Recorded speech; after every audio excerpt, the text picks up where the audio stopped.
hello, thanks for coming. Would you like to introduce yourself and tell a bit about what you're doing and what's your position at Square Enix? Hello, my name's Shida Kenichi and I work as the development manager for the Final Fantasy 15 team. Okay, so on the original Final Fantasy 15 game, I was in charge of a lot of development teams on different elements of the game, such as the battle team and the AI team, and managing all of those together. Then after we released the main game, we split into a number of smaller teams, and I've been in charge of planning and managing for a number of them. Hello, my name's Takeshi Aramaki and I'm the technical director on the Windows Edition. So for the Windows Edition I was in charge of the overall running of the technical side of the whole project. On the original Final Fantasy 15 I was also in charge of the final customization and completing of the Luminous engine itself, and also just generally in charge of all the engineers on the project. I see. Maybe, well, a little personal question for the beginning. In Final Fantasy 15, we already played it on PS4 and now on PC. Do you have a favorite character? Okay, so from a developer perspective, we really see all four of the main party characters as being the stars of the game, as the protagonists, so we love all four of them equally much. But if you talk about my own personal feelings, then certainly as a development team, we all very much fell in love with Noctis and tried so hard to make him a character that people would like and resonate with. So we've got those great memories of developing on Noctis, so I'd have to say Noctis. 僕はイギニスが好きですね。で、やっぱり私も。Okay, I really like Ignis, I must say. Me too. No, I mean, I really like Ignis because he's kind of like the power supporting the whole team from behind, and he doesn't take the front rank, but he really, without him, you'd see they would be in a lot of trouble, and he's really that kind of like supporting from the back character, and he really does bring out the power of all the other characters too. So I just love that kind of part of him. I think it's always interesting that you tell about your favorite persons and characters in the game. So, but let's continue for Final Fantasy, the Windows Edition. So, it's out in March this year, and can you tell what is different to the PS4 version now on PC? Yeah, okay, so both the Royal Edition and the Windows Edition, which we're releasing next month, are sort of like a culmination of all of the content we've released for the Final Fantasy 15 game so far. It contains all of the updates and all the content we've released up to this point, so that's the way, the position that these ones take. But talking about the technical side of things, I mean, you look at PC gamers and what they want. I think different people are very much looking for different things. They've got their own preferences. So you've got some people who really want to play on a 60 frames per second frame rate. You've got other people who don't mind that so much, but they want to play definitely in 4K. Then you've got other people again who say they really need to have keyboard and mouse support. So the Windows Edition has tried to cater for all of these people and give as broad an audience of PC players as possible the things they want. So I think if you look at it in that sense, that one of the big differences between the console version and the PC version is that the Royal Edition for consoles is a culmination of bringing together everything that's gone on 2015 up until now, whereas the Windows Edition shows you that evolution technically into the future and gives an indication of what is possible above that. Well, you told us about different DLCs which are already included. There is a huge update on Comrades now in March, I guess. Is it already included in the Royal version? Of course, it is included in the Windows Edition as well. That goes without saying. Okay, that's great. Let's talk about the combat system, because there are some new points. Want to explain some? Okay, so we've got a new system, the Armiger Unleashed, and this basically is a new combat mechanic system that's unlocked by collecting all 13 of the Phantom Swords throughout the game, and then you equip a specific new item and accessory, and that unlocks this system. Okay, so when you equip that accessory, it unlocks the full power of the Phantom Swords. Initially, it allows you to make some really powerful new attacks in combat, but that's not where it stops. It requires a very tight timing of pressing the buttons at the right time, but if you get it right, you can build up bigger and bigger combos and customize your combos to create a kind of technical gameplay to show off to other people. It's that kind of system, really. And the reason we put it in is because the main combat gameplay of Final Fantasy 15 was designed to be something that appealed to as broad an audience of gamers as possible, from people who are very skilled veteran action game players down to people who aren't so familiar and good at action games. But we decided that we wanted to add something in for people who are like real technical, high-level expert players and give them a battle system that really caters to their tastes now. Sorry. Earlier today you told us about new boss fights and new characters maybe we meet. Can you tell me, is it like, I don't know, like the Black Shiva in further or in other Final Fantasy parts, I can find them just if I really search for them? Or is it like, okay, a new boss I can find, well, by chance, or do I have to search for him, well, in the story? Okay. There's two different types of bosses in the new ones that we've added. First of all, we've got ones which you'll definitely meet if you progress in the new story content.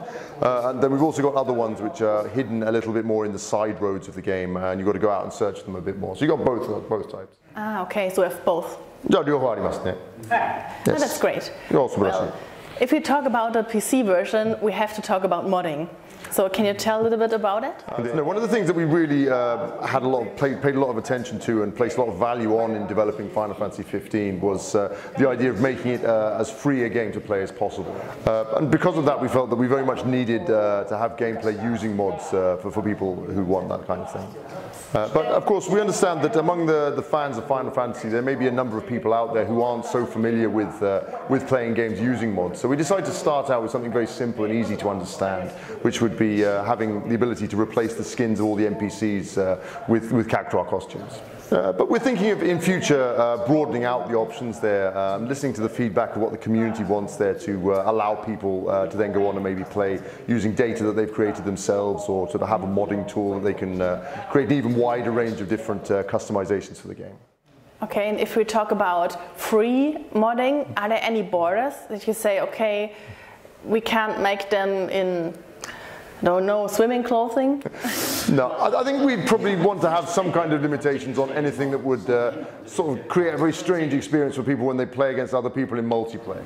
But certainly for single play, we think we need to have it as free as possible. And if people want to put things in there, then we'd like to let them do what they want to do. So for single play, it'll be very free. You'll pretty much be able to do what you want. Oh, okay. I see.